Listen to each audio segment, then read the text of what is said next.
The Vel'thuran sent 3 inspectors and a junior attaché, which felt like overkill for a station our size.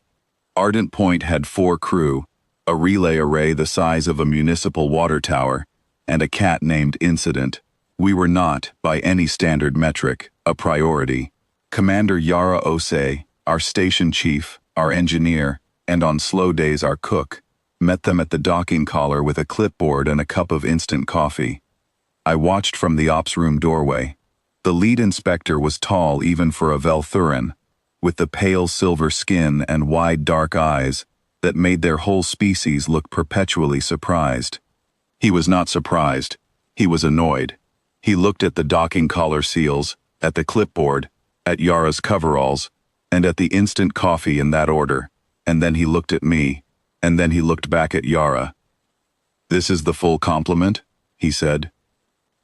"Minus Technician Fidel, who is on the array," Yara said, "and Incident." Incident. The cat. He wrote something down. I was Mira Osei, no relation to the commander, which we clarified to every new visitor, and which Yara found funnier every time. My job was communications, relay routing, signal amplification, line-of-sight calibration for the 17 Concord-certified comm channels we carried on behalf of 9 different sector parties, 4 of whom were Vel'thuran. Keeping those lines clean was, technically, the whole reason Ardent Point existed. I had been doing it for 6 years on equipment that the Vel'thuran inspection form, I would later learn, classified as Legacy Infrastructure Operating Outside Recommended Service Parameters. They meant the hand-patched conduit run along the port bulkhead. Yara had patched it herself, 3 years ago, after the original housing cracked in a micro-impact. She had used a compression fitting and a length of sleeve cable and about 4 hours of work, and it had not missed a day since. The lead inspector photographed it. He photographed it twice. He photographed the paper log binders. He photographed the coffee situation, the actual brewing equipment, which was a heated coil and a paper filter clamped over a ceramic mug, because the automated unit had failed 18 months ago, and the replacement was still on back order. He photographed Incident, asleep on the signal monitoring console. Incident did not move. She had been on the station longer than I had, and had developed a complete indifference to documentation. "You maintain 17 active relay channels," the attaché said. She was younger, with a data tablet, and the slightly pained expression of someone who had been assigned to this posting as a learning exercise. 17 certified, 21 active, I said. The additional 4 are provisional routes for the Then Cooperative. Uncertified but functional. She made a note. And in the event of a primary conduit failure, I pointed at the port bulkhead. That is the backup. That is the backup that is currently in use. Yes. And the backup to that? Technician fatal. She looked at me. I looked back. She made another note. The lead inspector spent 20 minutes in the relay room and came out quiet, which I had learned to recognize as the Vel'thuran equivalent of a raised eyebrow. They had their own relay infrastructure, all of it standardized and certified to tolerances our equipment would fail in the first decimal place. They did not patch conduit runs. They did not use paper logs or ceramic mugs or backup plans that answered to their own names. Their systems were clean and correct and redundant, and had been certified within the last 18 months. Looking at ours was, I imagine, something like an architect touring a building held together with wire and goodwill. The lead inspector filled out his assessment form in the docking collar, while Yara stood beside him with her clipboard, reading along. His pen moved in long, deliberate strokes. He did not consult her. When he finished, he dated the form, affixed the non-essential infrastructure stamp, a clean red oval, surprisingly cheerful, and handed her a copy. "The station will be classified NE4, he said. Non-essential, minimal presence, no mandatory upgrade cycle, Concord assessment complete." "Understood," Yara said. "Your conduit run is not compliant. It works. It is not compliant. Those are 2 different things," Yara said. pleasantly. He looked at her for a moment. He looked at the coffee. He looked at Incident, who had followed us to the docking collar and was now sitting on a conduit housing, watching him with the specific expression cats reserve for things they have already categorized and dismissed. He left. We watched the inspection shuttle undock and vector away into the lane. Yara finished her coffee. Fidel came in from the array with grease on his forearms and asked how it went. Yara held up the NE4 form. Fidel read it, handed it back, and went to find lunch. I filed the form, updated our station log, and went back to work.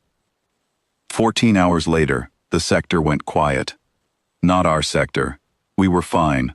All 21 channels green, Incident asleep on the console. The port conduit run humming its usual off-frequency hum that Fidel called character, and the Vel'thuran inspector had called a compliance failure. The quiet was in the Vel'thuran relay grid. I noticed it first as a routing anomaly.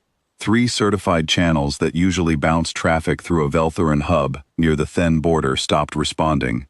Then 4 more. Then the hub itself dropped off the grid entirely. I checked our logs. Then I checked the Concord emergency frequency, which we were required to monitor as part of our operating license, and which had been quiet for 2 years. It was not quiet now. I pulled up the sector map. The Vel'thuran relay infrastructure was a web of 43 certified nodes. 42 of them were showing either degraded service or full dropout. The cause, as best I could reconstruct from the traffic patterns, was a cascading failure in the primary hub that had taken down the redundant nodes faster than the backup protocols could route around it. It happens, with interconnected systems. Pull one thread, and the whole weave tightens. 42 nodes down. The 43rd was Ardent Point, non-essential, minimal presence, no mandatory upgrade cycle. I told Yara. She put down her mug and looked at the sector map for a long moment. Then she said, "How are the channels?" "All green," I said. "Port conduit's fine. How long can we hold if they route through us?" I ran the numbers. The hand-patched line had capacity to carry emergency tier traffic on 9 of our 17 certified channels simultaneously, with the provisional Then routes available as overflow if needed. It was not what the Vel'thuran infrastructure had been built to expect from an NE4 station. It was, on the other hand, what was available. 74 hours minimum, I said. Longer if nothing else breaks. Yara nodded. She refilled her coffee. 40 minutes after that, the flagship called. I answered.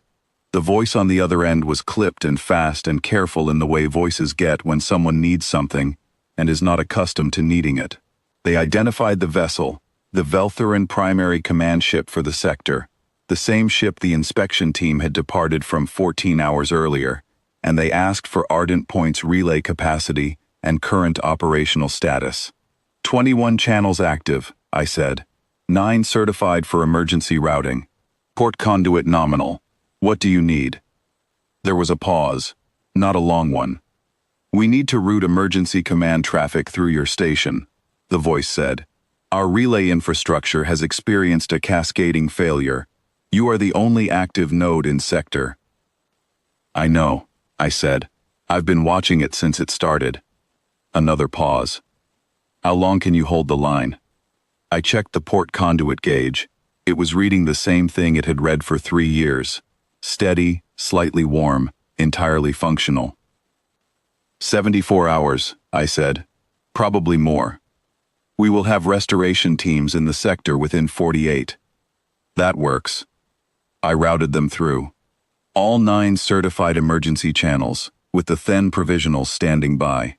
The traffic came in heavy, and I managed it the same way I managed everything else on Ardent Point. Methodically, without drama, with one eye on the conduit gauge, and the other on the sector map, and with Incident sitting on the console beside me, in the specific posture that meant she approved of what I was doing. By hour 6, the flagship's tactical officer had stopped identifying herself formally when she called and was just saying, "Mira," in the tone of someone who has decided you are dependable. By hour 12, Fidel had made fresh coffee and left a mug on my console without being asked.